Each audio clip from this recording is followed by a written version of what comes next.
Rainy season na naman. At kapag ganitong tag-ulan, ang isa sa pinakamalaking challenge natin ay ang power outage o blackout. Sa mga kagaya naming highly dependent sa electricity kapag nagluluto, paano na ang pagkain kung walang kuryente? O kaya naman naantala ang mga trabaho, paano kung may deadlines? Idagdag mo pa dyan na ang mga bata, mahirap na kumobor sila ng sobra-sobra. Paano na pagaganahin ng TV, Wi-Fi, cellphone, laptop, at iba pang mga home appliances. Kaya dapat talaga tuloy-tuloy lang ang power supply maski may bagyo pa yan. And that's why it's very important that we have a power station as a home backup. So for today's video, join me as I test the EcoFlow Delta 3 with their home appliances and let's see kung gaano nga ba tatagal ang power station na to. Pag-usapan na rin natin kung paano tayo posibleng makatipid sa kuryente using this.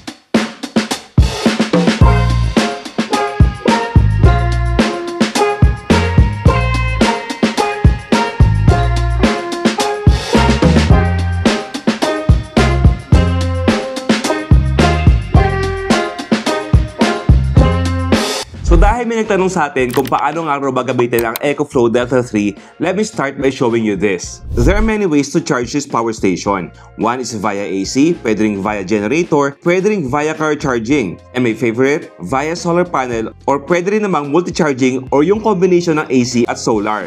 Now, doon muna tayo sa basic, which is yung pag-charge ng power station via AC. Nasa likod lahat ng charging port. So for AC, let's use this one, the AC charging port. So isasaksak mo lang and instantly the power station will start charging. Isa sa mga nagustuhan ko sa EcoFlow Delta 3 is the ultra-fast charging feature. Ibig sabihin, you can have the power station charge from 0 to 100% in just 56 minutes. But of course, may mga factors yan. Gaya ng actual supply ng power by the time na nag-charge ka o kaya yung tinatawag natin fluctuations. So in our case, our EcoFlow Delta 3 went from 0 to 100% charge in just 57 minutes. Ang bilis, di ba? Kung may family trip ka, malabang nakapag-load ka ng mga gamit sa sasakyan o kaya nakapag-impake ka na bago pa ma-fully charge ang power station. At kapag fully charged na ang power station, just like this, pwede mo nang gamitin o saksakan ng mga appliances. Pero bago natin simulan yan, pag-usapan muna natin ang solar panel charging. If you wanna see the details on how to properly use the solar panel, just watch the previous video or ilalagay ko lang yung link sa description box for easier reference. And if you're liking this video or you're learning something from this, please give this video a thumbs up and also subscribe to our YouTube channel and please share this video to your friends na posibleng kailangan ding malaman itong pinag-uusapan natin. Going back, what I like about this EcoFlow 220 watt solar panel is that unlike yung mga rigid solar panels guys, dito nakakasave tayo ng space. Bukod sa ang nipis lang niya,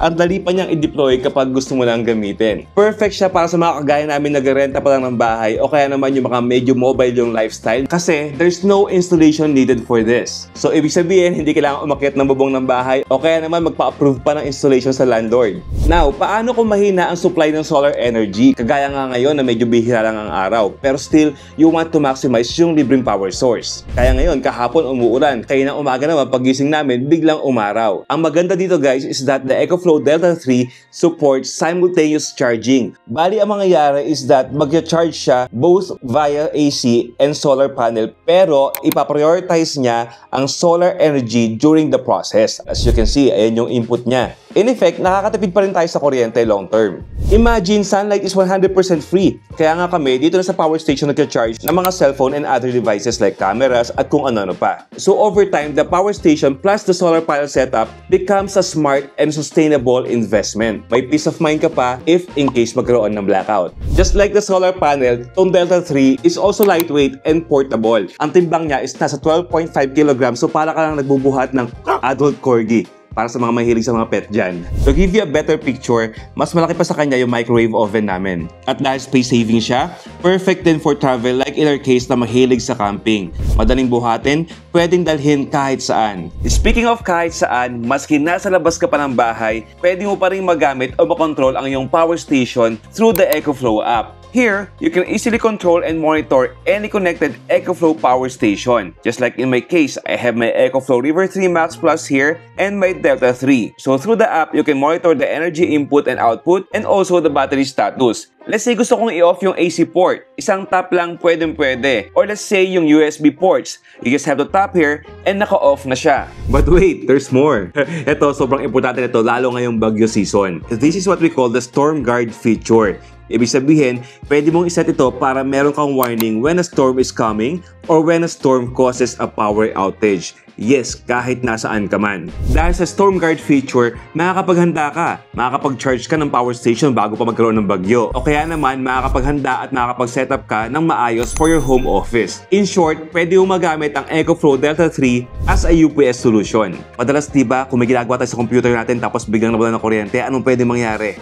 Kung hindi mo para save yung ginagawa mo, sayang lahat ng effort. Or worse, pwedeng makorrupt ang mga files. Para mas malinaw, pag-usapan natin ang aking home office setups. Simple setup lang naman to, pero very dependent ako sa aking external hard drive. And I use my laptop naman, mostly to edit videos. As a content creator, I deal with a lot of deadlines, lalo pag nagsabay-sabay yung mga projects and campaigns. Hindi ko naman pwede sabihin sa brand na ka-work ko na, sorry, nawalan kami ng kuryente. Paano na lang kung lowbat yung laptop? Yung hard drive ko naman, pwede makorrupt yung files kung bigla-bigla na lang siyang mamamatay. Gaya na lang yan guys, di ko alam kung narinig nyo pero umuulan na naman.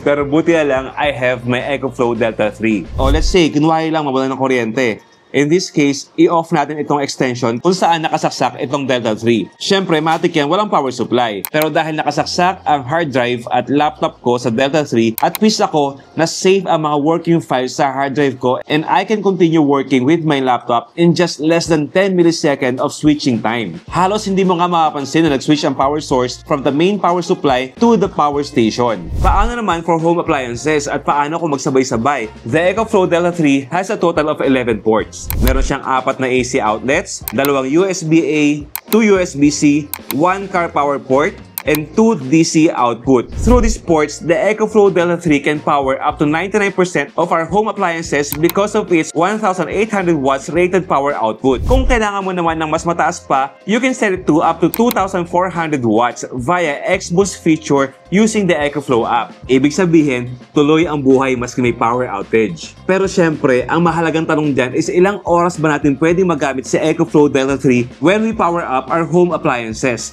Para mas maganda, subukan natin. Madalas, ang isa sa mga top concerns, lalo natin mga Filipino, is yung entertainment. So, itest natin ang EcoFlow Delta 3 with our TV. So, for the TV, ang output, ibig sabihin yung power na kinukonsume ng TV from the power station is naglalaro from 81 to 83 watts. At ang runtime niya, meaning kung gaano nga ba tatagal ang power station is 9.1 hours. This time naman para sa mga anak natin na ayaw nating naiinitan. Siyempre kahit blackout, hindi pwedeng walang electric fan yung mga yan, lalo habang natutulog. So pinagsabayan natin yung TV tsaka electric fan since kaya naman talaga ng EcoFlow na sabay-sabay yung mga appliances. So at this time, ang output niya ay 145 watts for the TV and the electric fan at tatagal pa ang ating EcoFlow Delta 3 ng 5.6 hours. Isa sa pinakamalaking apektado kapag may power outage ay ang kusina. Lalo kung puno yung ref, sayang naman kung may sira yung mga pagkain. So this time, let's see kung kaya niya paganahin itong 18 cubic feet na ref namin. So for our ref, pasensya na ako medyo makaalat, pero ang output niya ay 150 watts at tatagal ang ating EcoFlow Delta 3 ng 5.5 hours. At bilang nandito na tayo sa ref, hanap na tayo ng pwedeng i-microwave.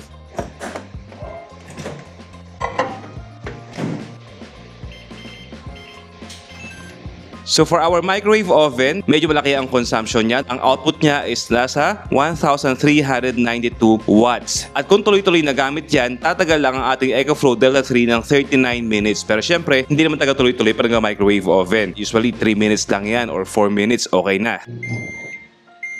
So after heating our food, meron pa tayong 84% of battery power at tatagal pa ang ating power station ng up to 22 hours. At dahil dinner time na, magsaing na rin tayo using our rice cooker. So for the rice cooker, ang output niya is 467 watts. Ang ating power station tatagal up to 1.6 hours. And just like that, luto na ang ating rice. You know. Siyempre, hayaan na lang natin siyang maluto sa sarili niyang init. So after natin magluto ng rice using our rice cooker, meron pa tayong 66% of power on our EcoFlow Delta 3 at tatagal pa siya ng up to 12.5 hours. At syempre, hindi naman pwedeng may kanin pero walang ulam. Kaya magluto tayo ng chicken adobo using our induction cooker. So lagyan natin ng mantika, bawang, Mr. Onion. This is actually good for family of 5. Pero 2 kainan. Lakasan natin. Kung nakikita nyo guys, right now, ang actual output ng ating induction cooker is from 730 to 750 watts. And currently, tatagal pa ang ating power station ng 43 minutes. And just like that, luto na ang ating chicken adobo. Dapat may ganito. Okay na to. And after cooking chicken adobo, meron pa tayong natitirang 28% of battery. Oh, come on, let's pray. Thank you for the chicken adobo. Thank you for this life and this day, Lord. Thank you for EcoFlow.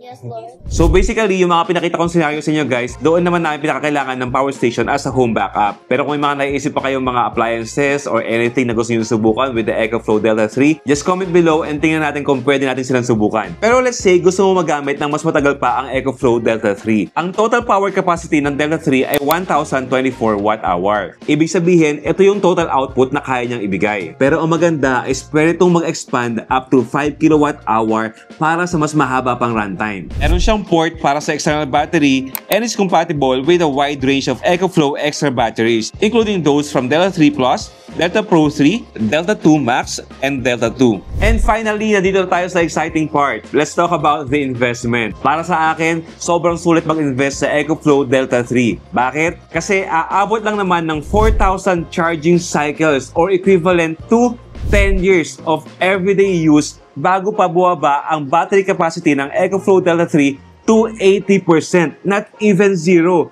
Eh hindi ka rin naman araw-araw mag-charge for sure. So mas mahaba mo pa magagamit ang power station. Hindi ko na babanggitin yung latest price for the sake of those na makapanood to on a later date. But for the latest price, promos, and other details, please check the description box of this video. Currently, EcoFlow is running a mid-year sale, and for an extra 5% discount using our code, you may check all the details in the description box. So that's it for this video. If umabot ka sa part na to, let us know what you think about the EcoFlow Delta 3. And if you have questions, comment them below. See you on the next video.